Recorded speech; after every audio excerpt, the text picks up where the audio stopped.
Hello everyone, I'm Marti. And I'm Mari. And welcome to MARI&MARTIE. In this video, we will show you our Dispatch OCs.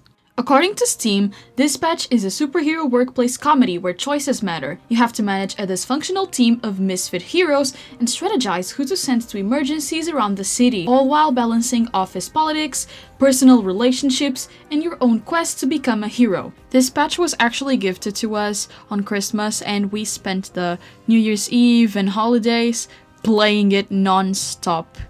What I loved the most about Dispatch is not only the fact that it subverts the expectations you have for superhero games and stories in general, and just the characters and the story.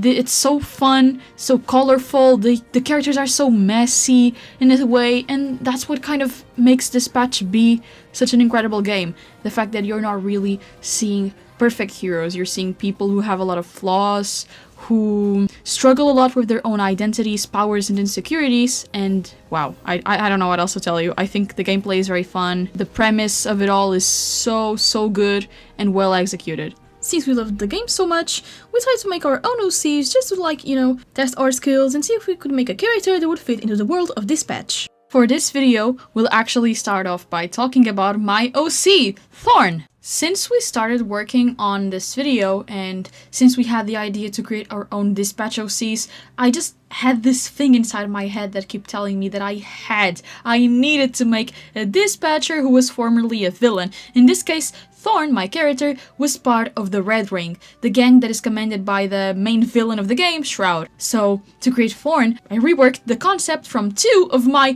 My Hero Academia OCs back from 2016 or something to create her powers and her overall abilities and backstory. Thorn, or Evelyn, I'll call her Evelyn since that's her real name and I kind of feel like it's easier to talk about her with her real name. She was born with the ability of releasing and producing tear gas inside her body. I'd like to believe that she has like an extra organ or something, but I'm not a biology student. I don't know.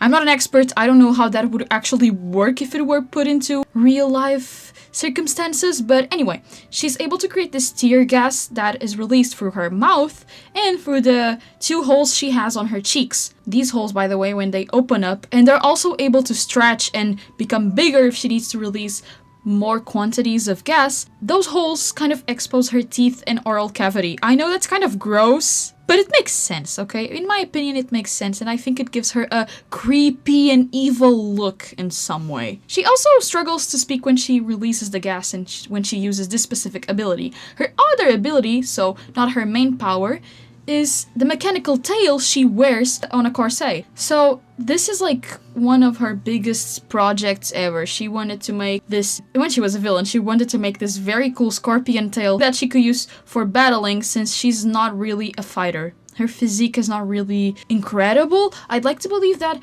since her ability is to create tear gas, she's immune to it, but that ability of hers, that gas she produces, has also taken a toll on her health. So I would like to think that her physical health is not really perfect in some way. I'd also like to mention that she's how do I say this? She's a skilled fighter. I mentioned in the drawing, on the reference drawing you're seeing right now, that she's a skilled fighter, but not naturally. She only became a powerful fighter because of the mechanical tail. So when she doesn't use the mechanical tail, she's very weak in a physical fighting aspect, if you get what I mean. She's a science nerd, and studying has always been one of her biggest passions. And again, she was a member of the Red Ring, as I mentioned previously, and Shroud actually helped her create the scorpion tail. I'd like to say that I kind of based it off of Shroud's spider suit in the ending of Dispatch, and her augment is actually placed on her head. So she actually has her hair in a buzz cut, like she's almost bald. I'm joking. Not actually bald, but you get what I mean. And the hair you see on the left side of the reference image is actually a wig. I'd like to think that since she does not work for Red Ring anymore, the augment doesn't work. It stopped working once she left the Red Ring. But also, I kind of imagine her story being that once she gets out of the Red Ring, she goes to the SDN, she wants to work there, because she heard of the Phoenix program about the reformed villains and the way they were picking up people from the Red Ring. Not only those gangs to work for them, she wanted a better life, and she also wanted help to remove the augment from her head. even though it doesn't work anymore, it's like not a good look for you to go around wearing an augment from an evil gang, right? But yeah, she uses the wig to hide it, and I'd like to think that inside SDN she would be able to find a way to remove the augment from her head and then let her hair grow again, kind of. But also, how does your hair grow back after you have an implant placed on your head? You guys get what I mean? Why I'm questioning these things? Wouldn't her brain also low-key be damaged? No, because the augment doesn't go that deep, okay? Her brain is not damaged. I'd like to clarify that.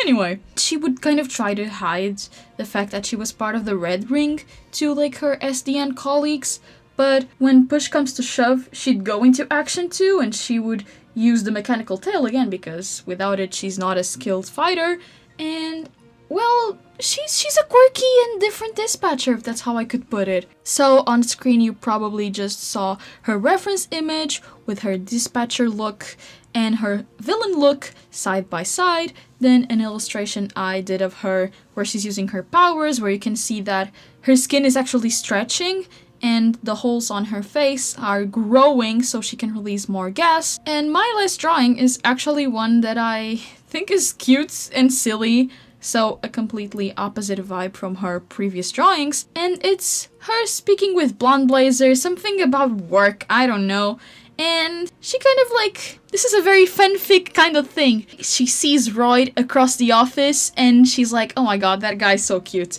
Anyway, let's talk about Evelyn's relationship with some of the characters, what I imagined for her. So I'd like to think that she's the closest to Blonde Blazer. She really trusts Blonde Blazer because of her experience and because she's, I guess, she's a hero that really deserves respect and that she actually respects a lot. It's almost like Blonde Blazer is her role model, currently her role model.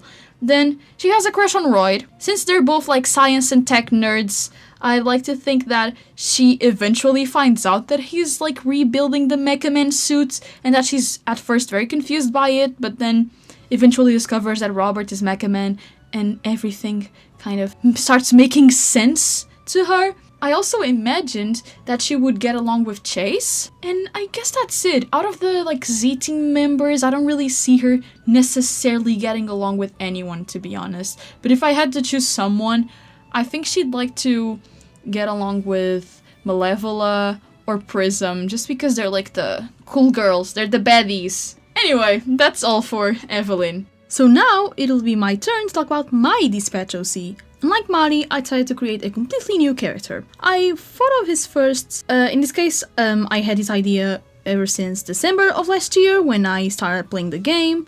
In this case, when me and Mari played the game, and I did a little like concept headshot thingy and some sketches before doing his full design, and I only did his full design now for the video. So his name is Charming, well that's in this case his alias. His real name is Ian, I-A-N, and he's part of the Z team, like, you know, many of the characters that we see in the game. So Ian has a bit of a goofy backstory that kinda has a bit of a darker shift, I suppose. So he started out as a member of a superhero boy band. I know that idea is really crazy. And he ended up leaving the boy band in order to try and pursue a solo career. But he ended up facing a lot of problems, and he ended up doing a lot of crimes that led him to then go to the Phoenix program. And also, in this case, get arrested, and then Blonde Blazer just went like, hey, do you want to join the Phoenix program, Z-Team, blah blah blah, and he's like, okay, sure. So, Ian's powers is shapeshifting / transformation, but in the way that he uses is that, so, for example, he could perhaps transform into Invisigal and turn invisible and like kind of copy her abilities, but he can't use those powers unless he knows the person well. So he can't just like turn into Sonar and like transform into his like giant bad form. He had to like learn more about who Sonar is as a person, what his life is like. So Ian's powers depend a lot on the relationships he's gonna form inside the Z team. So he has to actually know in depth what each person's ability is if he wants to mimic them. Yeah, that's the case. So Ian's personality is going to be one that at first he just seems like that I don't give a damn type guy who's very nonchalant and sassy, but that's just a front, because even as he is just like a man in his early 30s. He does not have a house. He was arrested, and that's because of that. And you know, he's like always lived a pretty bad life. Like after he left the boy band that was actually quite successful, the hero boy band, he ended up, you know, having a pretty bad rest of his life. And so the Z team and the whole Phoenix program is pretty much, you know, a chance to redeem himself. You know, just like how Robert says in a voice line, I think you can have a choice in the game, I don't remember.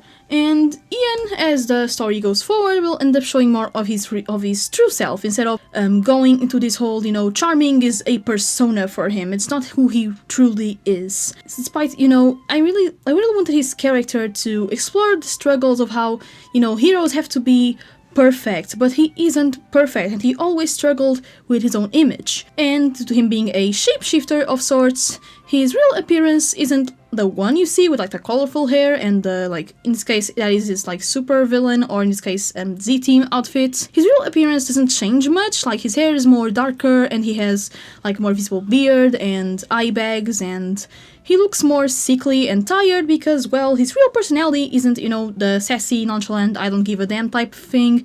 He's more of a pessimist guy. He's really rude, he doesn't want to talk to people, and he's also kind of antisocial. So I can imagine maybe Robert one day, like, there will be a cutscene in the game where Robert's like, oh wait, are you charming? And he's like, what? No, what are you talking about? And it's clear that Charming only puts up that, like, form, and he only takes that form into, like, more colorful hair and all that personality, just to try and, you know, appease not only his dispatcher, Robert, and also the members of the Z team, because, well, he doesn't know anybody there, and he's feeling really, you know, stuck. So the main team, you know, the main theme of Dispatch is a lot about redemption, and also I really like how the game explores each of the characters' flaws really well, and that's the thing that I wanted Ian to also represent. He has a lot of flaws, he isn't the perfect person, and so when he's, you know, given this chance to make a change for the sake of good, not because, you know, it's the correct or just thing to do, but it's because it could finally give him a chance to become a better person and actually show, you know, his true self and not hide under a facade of someone he isn't, you know. So in terms of relationships from the game, I honestly can imagine him talking to, or in his case, befriending a lot of my favorite characters, and that's because, well, of course I want my OC to be friends with my favorite characters. The one that I drew him with, in this case, was Prism. There's also like a little, like, flambe on the corner as like little thought speech bubble thingy. And the scenario I thought for that art in particular was that maybe it was in the, either episode 5 or, I think it's episode 5 or 6, I don't remember, in which that bar scene happens and then there's the fight. So maybe that'll be like before, and, you know, Charming will have like a photo taken of him with Prism, and Flambe will be the one taking it. So, and I also, low-key, and ironically, I would love to ship Ian with Flambe. Also be like super OCX canon self-indulgent like Mari here did. But yeah, overall, that's what I thought for his character. He's, you know, someone who struggles with confidence, his own appearance, and he kind of shares some similar themes to in the case the previous video we made about OCs was a Pokemon related video, and I honestly imagine Ian being friends with my Pokemon OC Aloy. But yeah, I think that's all I have for now. Can I just say something? Why does he look like a member of the Saja Boys? Yeah, actually, the Saja Boys were one of my main inspirations for his appearance, actually. Specifically, I wanted him to be a mixture of mystery and romance. Like, they're very exaggerated compared to the rest of the members, and I was like, I am definitely gonna steal, not actually steal, obviously, that for, you know, my OC. And Ian is a Korean American person. I thought of him to be Korean. His surname is Hwang. I'm still developing this character. I literally just created him December of last year, and I honestly am really excited to show more of him. I am definitely gonna draw him more this year, so if you want to see more stuff of Ian and maybe his possible relationship with Flambe, make sure to subscribe to us, or maybe to my Instagram account. I actually opened an Instagram account, sorry for the self-promo.